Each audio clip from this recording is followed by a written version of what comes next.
Hello dear friends, HS education con के YouTube channel पर आपका बहुत बहुत स्वागत है। आज हम जिस टॉपिक पे चर्चा करने वाले हैं वह हमारा रेशम ही होगा, जिसमें हम रेशम के पार्ट 1 पार्ट 2 वीडियो को भेज चुके हैं। अगर आप उस वीडियो को नहीं देखे हैं तो आप पहले वो वीडियो देख लीजिएगा। फिर हम आज आपको रेशम का थर्ड वीडियो बताएंगे, जिसमें हम बताएंगे रेशम के प्रकार। चलिए हम जानते हैं आज रेशम के प्रकार की चर्चा करेंगे। जब हम रेशम के प्रकार की चर्चा करते हैं तो हमने बताया कि रेशम का जो कीड़ा होता है ये हमारा 2 टाइप का होता है। एक तो होता है हमारा स्वनिर्मित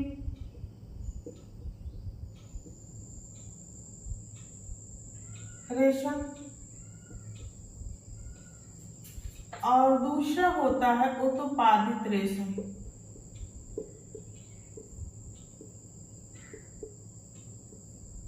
स्वनिर्मित रेशम के कीड़े कहाँ होते हैं? इनको जंगली रेशम भी कहा जाता है।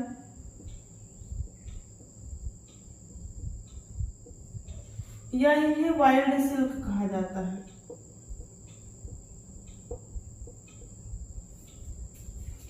इन्हें अच्छे रेशम बोला जाता है।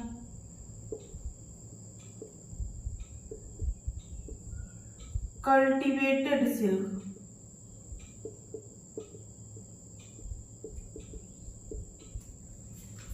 ये किससे हम प्राप्त करते हैं? एंथापर्नी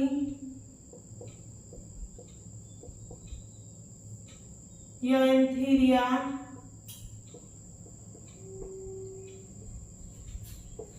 माइलिट्टा।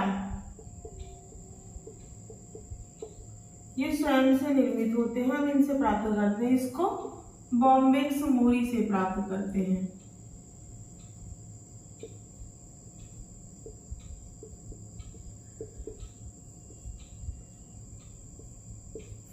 अब हम एक एक की विशेषताओं के बारे में जानेंगे।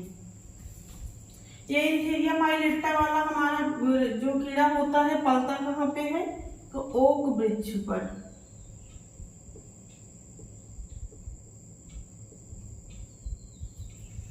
अब हम सबसे पहले जानेंगे, जब हम जंगली रेशम की बात करते हैं, हमारा जो जंगली रेशम होता है ये 3 टाइप्स का होता है।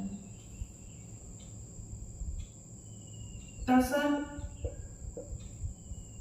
मूंगा, एरी या इरी, अरंडी, किसी भी नाम से इनको जाना जाता है। हमने आपको क्या बताया? हमने आपको रेशम के प्रकार के बारे में बताया। हमने बताया कि जो रेशम का हमारा प्रकार होता है उसको 2 टाइप का होता है। एक तो हमारा होता है स्वनिर्मित, दूसरा होता है उत्पादित। स्वनिर्मित रेशम को और किस नाम से जाना जाता है? तो जंगली रेशम कहा जाता है, वाइल्ड सिल्क कहा जाता है।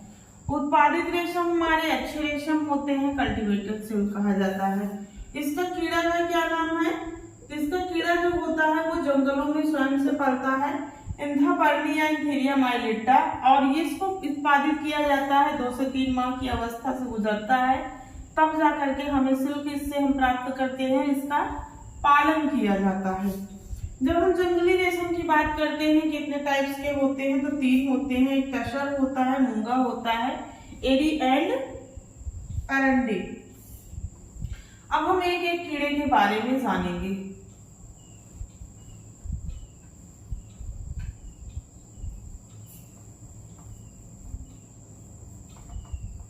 पहली हेडिंग बनाएंगे टसर। टसर, ये जो हमारा टसर होता है, टसर रेशम होता है, ये कहाँ होता है? तो भारत एवं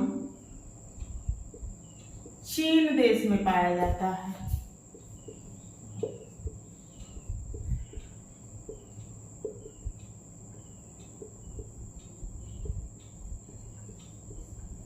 कहाँ पाया जाता है? भारत एवं चीन में।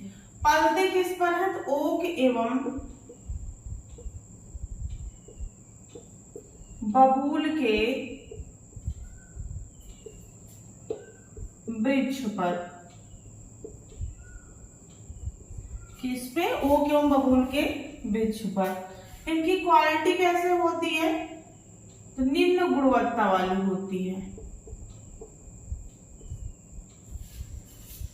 दूसरा हमारा है मूंगा। अगर हम मूंगा की बात करते हैं तो ये भी ओक एवं बबूल की पत्तियों को खाकर पलते हैं। ओक एवं बबूल की पत्तियों को खाकर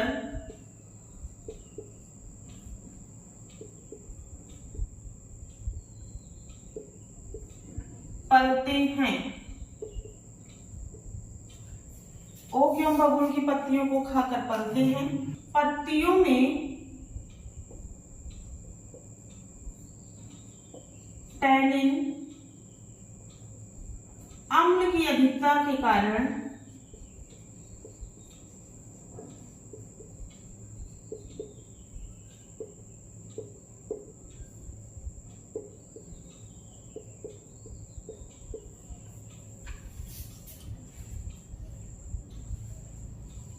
रेशम भूरे के कारण रेशम भूरे कड़े एवं निम्न क्वालिटी के होते हैं। निम्न गुणवत्ता के होते हैं। निम्न गुणवत्ता के होते हैं। हमने क्या बताया? हमने बताया कि जो है टसर हमारा जो रेशम होता है भारत एवं चीन के देशों में पाया जाता है। ओक एवं बबूल के वृक्ष पर पलते हैं और इनसे प्राप्त रेशा जो होता है वो निम्न क्वालिटी का होता है। सेकंड हमारा मूंगा है। मूंगा रेशम की जब हम बात करते हैं तो ये भी ओक एवं बबूल की पत्तियों को खा करके पलते हैं। पत्तियों में टैनिन अम्ल की अधिकता के कारण जो रेशम होता है वो कैसा होता है? भूरा कड़ा एवं निम्न गुणवत्ता वाला होता है। अब हम थर्ड जानेंगे एरी के बारे में। जब मूंगा रेशम और टसर रेशम और एरी रेशम में तुलना करते हैं कि सबसे अच्छा रेशम हमारा कौन सा होता है जंगली रेशम में, तो सबसे अच्छा जंगली रेशम में हमारा एरी रेशम ही होता है। तो अब हेडिंग डालेंगे एरी, इरी या अरंडी, तीनों नाम इसके हो सकते हैं। बुक में तीनों नाम है। जब हम एरी रेशम की बात करते हैं ये कहाँ पाए जाते हैं? एरी रेशम हमारे ज्यादातर बंगाल एवं असम में पाए जाते हैं। कहाँ पाए जाते हैं? बंगाल एवं असम में पाए जाते हैं। इसके कीड़े कहाँ रहते हैं? तो इसके कीड़े अरंडी के वृक्ष पर रहते हैं।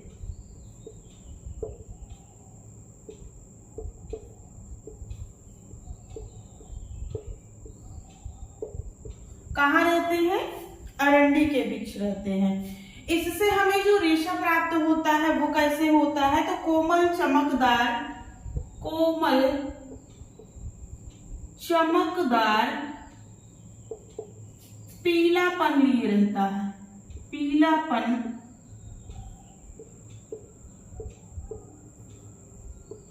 पीलापनदार रहता है। और इसकी क्या क्वालिटी है? तो स्वनिर्मित रेशम में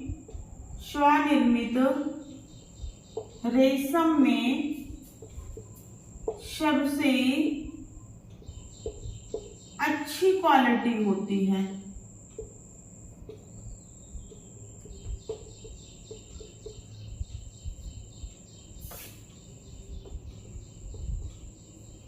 स्वनिर्मित रेशम में कैसा होता है?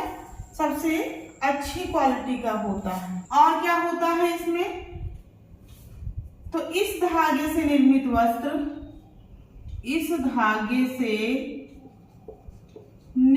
वस्त्र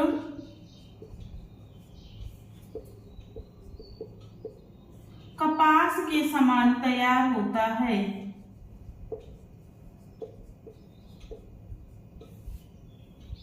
कपास के समान तैयार होता है। तो इतनी विशेषताएं होती हैं हमारी एरी की। क्या क्या बताया हमने बताया कि जो हमारा एरी रेशम होता है कहाँ पाया जाता है, बंगाल एवं आसाम में पाया जाता है।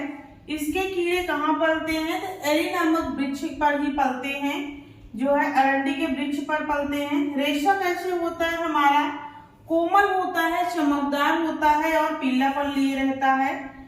और जो स्वनिर्मित रेशम है, जैसे मूंगा हो गया, टसर हो गया, तो इसके जो पत्तियां हैं उनमें टैनिन अम्ल पाया जाता है, तो जिससे रेशे हमारे कड़े भूरे होते हैं, लेकिन इससे बेस्ट क्वालिटी के रेशे हमें प्राप्त होते हैं।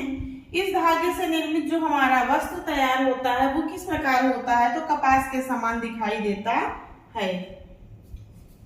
अब आगे हम जानेंगे कि ये जो हमारा सिल्क होता है कितनी अवस्थाओं में हमें प्राप्त होता है। अब हम आगे क्या जानेंगे, अब हम जानेंगे उत्पादित रेशम को।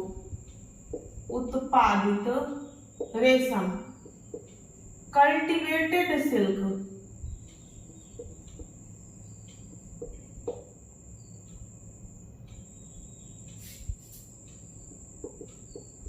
जब हम कल्टिवेटेड सिल्क की बात करते हैं, ये भी हम दो भागों में तोड़ते हैं इसको।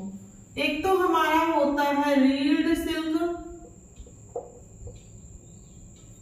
दूसरा होता है हमारा स्पन सिल्क।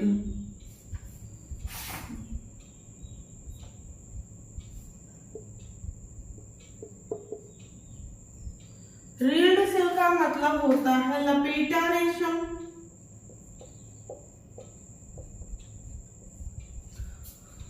इसका मतलब होता है कटा हुआ, कटा हुआ, कटा हुआ नहीं, कटा हुआ। कटा हुआ का मतलब है छोटे छोटे रेशे, कटा हुआ रेशम। अब जब हम रील्ड सिल्क की बात करते हैं तो इसको कहां से प्राप्त करते हैं, तो प्यूपा की अवस्था में।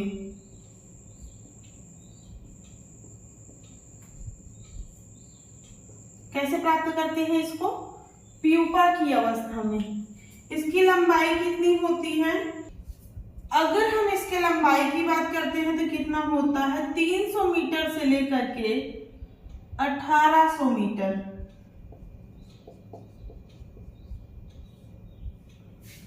अगर वही हम स्पन सिल्क की बात करते हैं, स्पन सिल्क कहां से प्राप्त कर, अब हम अगला स्पन सिल्क की बात करते हैं। स्पन सिल्क कहां प्राप्त करते हैं, तो कीड़ा की अवस्था में।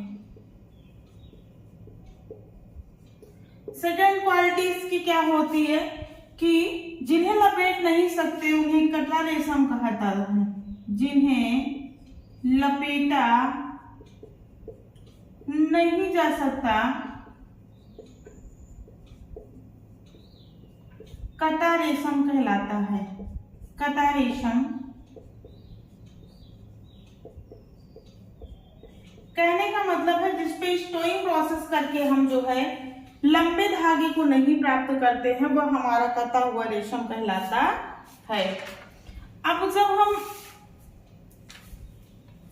रील्ड सिल्क की बात करते हैं तो इसे हम कहां से प्राप्त करते हैं, प्यूपा की अवस्था में प्राप्त करते हैं। अगर इसकी हम लंबाई की बात करते हैं तो 300 से 1800 मीटर होती है। अगर यही इसके हम फीट में बात करते हैं तो 3500 फीट से लेकर के 4500 फीट तक होती है।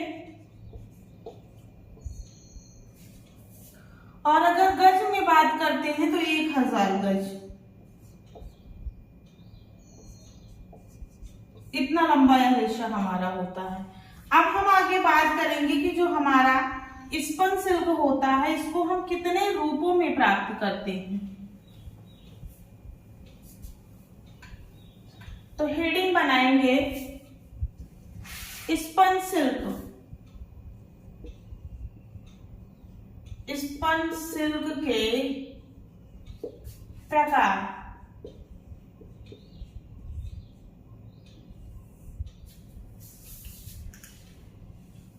जब हम स्पन सिल्क के प्रकार की बात करते हैं तो पहला हमारा होता है टूटा हुआ कोकून। टूटा हुआ कोकून। टूटा हुआ कोकून को पता ही है आप लोग को कि इसमें क्या करता है, हमारा जो कॉन्वेक्स मोरी होता है वो एक क्षारीय पदार्थ को स्रावित करता है और कोकून को तोड़ करके बाहर निकल जाता है, तो वो हमारा क्या कहलाता है, टूटा हुआ कोकून कहलाता है। दूसरा हमारा होता है दोहरे कोकून।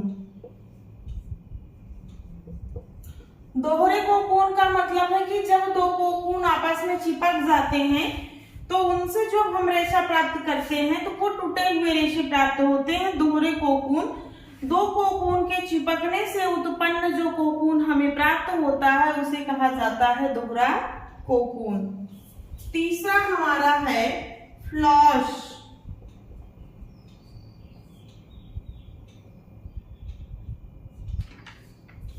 तीसरा क्या है, फ्लॉस। फ्लॉस का मतलब है कि छोटे छोटे रेशे जो रील पर लपेटने से पूर्व कोकून पर ब्रश की प्रक्रिया से प्राप्त होते हैं। मतलब छोटे छोटे रेशे जो जब हम कोकून पे ब्रशिंग प्रोसेस करते हैं तो उस ब्रशिंग प्रोसेस के द्वारा हमको प्राप्त होता है। छोटे छोटे रेशे जो रील पर लपेटने से पूर्व, रील पर लपेटने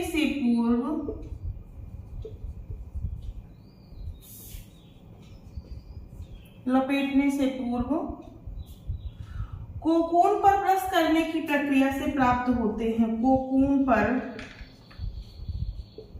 ब्रश करने की प्रक्रिया से प्राप्त होते हैं।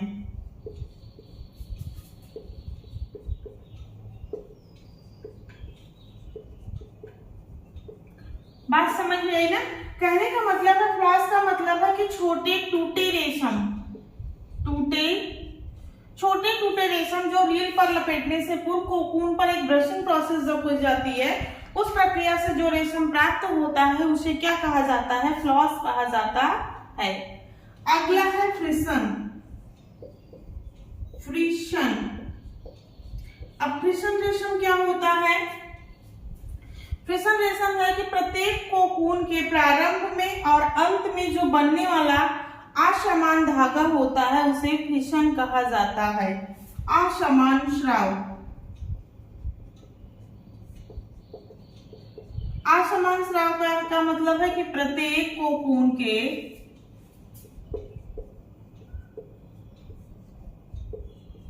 बनने की क्रिया में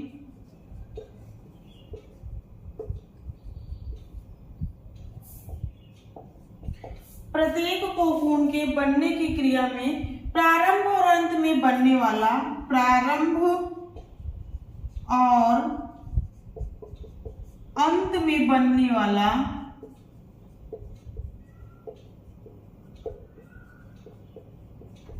असमान स्राव, असमान स्राव। अगला हमारा है स्क्रैप। अगला क्या है, स्क्रैप। नंबर 5। स्क्रैप में क्या होता है?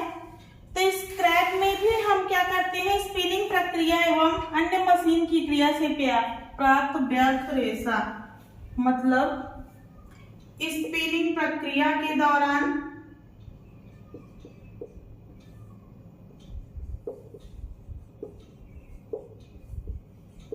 स्पिनिंग प्रक्रिया या अन्य मशीन की क्रिया से, अन्य मशीन की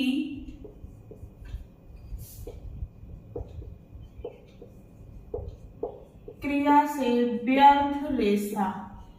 हमने आपको क्या बताया स्पंज सेल के बारे में? हमने बताया जो हमारा स्पंज सेल को होता है वो कितना होता है, 5 प्रकार का होता है। पहला हमारा होता है टूटा हुआ कोकून। टूटा हुआ कोकून का मतलब है कि जो कीड़े हमारे कोकून को तोड़ करके बाहर निकल जाते हैं वो जो हम कोकून को प्राप्त करते हैं तो उनसे हमारे छोटे रेशे प्राप्त होते हैं, मतलब कटा हुआ रेशम उनसे प्राप्त होता है। दूसरा है दोहरे कोकून। दोहरे कोकून में क्या होता है कि जब दो कोकून आपस में चिपक जाते हैं तो उनसे भी जो रेशे हमको प्राप्त होते हैं वो टूटे हुए रेशे प्राप्त होते हैं। जैसे ये कोकून है, ये कोकून एक निर्माण किया, दूसरा कोकून भी इसके बगल में ऐसे सेट करके, तो जब इसके रेशे निकाले जाएंगे तो आपस में चिपके हुए होंगे तो हमारे धागे टूट जाएंगे, तो वो हमारे दोहरे कोकून कहलाते हैं। अगला है फ्लॉस। फ्लॉस क्या होता है कि छोटे टूटे रेशम जो रील पर लपेटने से पूर्व कोकून पर ब्रशिंग प्रोसेस की जाती है, उसके दौरान जो छोटे छोटे रेशे प्राप्त होते हैं वो हमारे फ्लॉस कहलाते हैं। अगला हमारा है फिशन। फिशन का मतलब होता है असमान स्राव। कोकून पर जो हमारा कीड़ा होता है वो जो एक स्राव स्रावित करता है, जो फाइब्रिन प्रोटीन और सेल्शियम गोंद होता है, शुरुआत में कम या ज्यादा हो सकता है, लास्ट में कम या ज्यादा हो सकता है। तो असमान स्राव जो होता है ऐसे रेशे को कहा जाता है फिशन। अगला है स्क्रैप। स्क्रैप क्या होता है, तो स्पिनिंग प्रक्रिया के दौरान कुछ रेशे हमारी मशीनों में व्यर्थ टूट जाते हैं, उन रेशों से प्राप्त करके निम्न क्वालिटी के जो कपड़े बनाए जाते हैं उन्हें स्क्रैप रेशम कहा जाता है। आगे इसमें हम कुछ पॉइंट को और जानेंगे। फिर रेशम के उत्पादन की जो प्रक्रिया है उसको हम नेक्स्ट वीडियो में जानेंगे। जैसे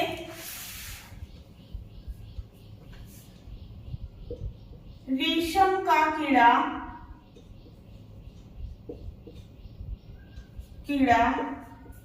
भोजन में क्या लेता है, शहतूत की पत्तियां। किसको लेता है, शहतूत की पत्तियों को लेता है। रेशम का पालन क्या कहलाता है, ये सब क्वेश्चन तो अब तो रट गए होंगे आप लोग को, और इम्पोर्टेंट भी है, एग्जाम में आता है। सेरीकल्चर। रेशम का पालन क्या कहलाता है, सेरीकल्चर। रेशम के पौधे का उत्पादन, रेशम के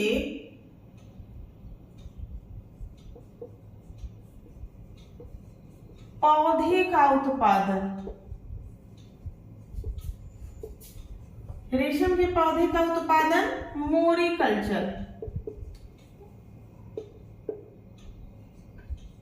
क्या कहलाता है, मोरिकल्चर। इसके जीवन चक्र की बात करते हैं, कितना होता है, तो कीड़े का जीवन चक्र 2 से 3 माह। कितना होता है, 2 से 3 माह। उत्पादन में प्रथम स्थान हमारा कहां पर है, कमेंट बॉक्स में बताइएगा। उत्पादन में प्रथम चीन है हमारा, और इसका खोजकर्ता देश भी क्या है, चीन है। द्वितीय स्थान पे कहां है, द्वितीय स्थान पे हमारा भारत देश है। और उपभोक्ता का मतलब है कि सबसे ज्यादा रेशम का प्रयोग कौन सा देश करता है, तो हमारा भारत देश ही करता है। कौन करता है, भारत देश। अब हम जानेंगे कि जो हमारे भारतीय राज्य हैं, भारतीय राज्य में कौन सा देश अग्रणी है, भारतीय राज्य में उत्पादन। तो भारतीय राज्य में सबसे ज्यादा उत्पादन कहां होता है, कर्नाटक में। सेकेंड स्थान पे कहां होता है, आंध्र प्रदेश में। और तीसरे स्थान पर कहां होता है, मैसूर में। कहां होता है, मैसूर में होता है। अब ये जो रेशम का रेशा होता है ना, इसमें कुछ जो है हमारे क्या पाए जाते हैं, प्रोटीन पाए जाते हैं। तो हमारा क्वेश्चन बन सकता है कि रेशम में कौन सी प्रोटीन नहीं पाई जाती है या कौन सी प्रोटीन पाई जाती है, तो हम प्रोटीन के बारे में जानेंगे। रेशम में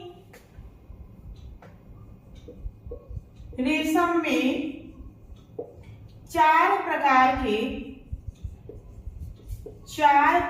के अमीनो एसिड पाए जाते हैं, अमीनो एसिड पाए जाते हैं।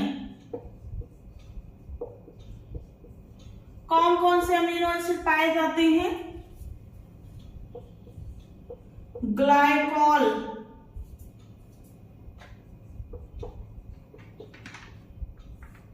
ग्लाइकॉल कितना परसेंट पाया जाता है? तो ये पाया जाता है 36%। सेकंड पे क्या पाया जाता है? एलेनाइल,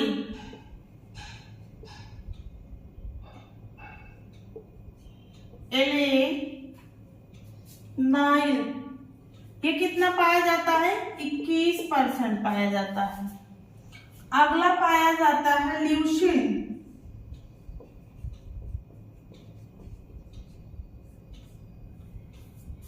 ल्यूसीन कितना पाया जाता है? तो 1.5% पाया जाता है।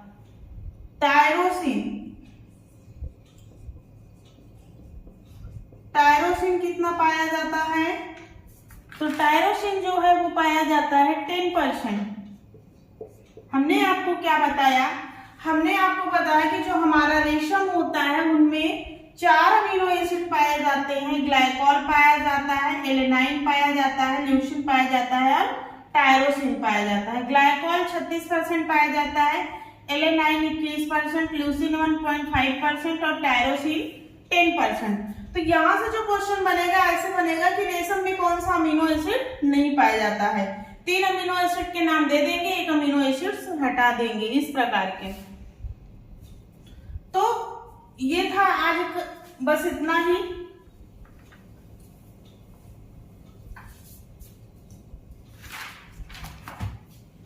तो फिर इस वीडियो में बस इतना ही। अब हम आपको मिलेंगे नेक्स्ट वीडियो में। सारी इंफॉर्मेशन अगर आपको अच्छी लगी हो तो आप अपने फ्रेंडों के साथ जरूर शेयर कीजिए, लाइक कर लिया करिए वीडियो में, क्योंकि लाइक के हमें कोई पैसे नहीं मिलेंगे, बस अच्छा लगता है कि हाँ हमारा पढ़ाया हुआ स्टूडेंट को हमारे समझ में आ रहा है। मिलते हैं आपको नेक्स्ट वीडियो में। आप लाइक शेयर एंड सब्सक्राइब जरूर करिएगा और एक फीडबैक अपना दिया करिए, फीडबैक एक जरूर दीजिएगा क्लास कैसे लगी। अब इसके बाद इसमें अभी हम पढ़ाएंगे इसके जो कल्टीवेशन होती है वो कैसे की जाती है, फिर हम इसकी विशेषताओं के बारे में जानेंगे। अभी इसमें 2 पार्ट वीडियो और आएगा। अपना ख्याल रखिएगा, मिलते हैं नेक्स्ट वीडियो में, तब तक के लिए बहुत बहुत धन्यवाद।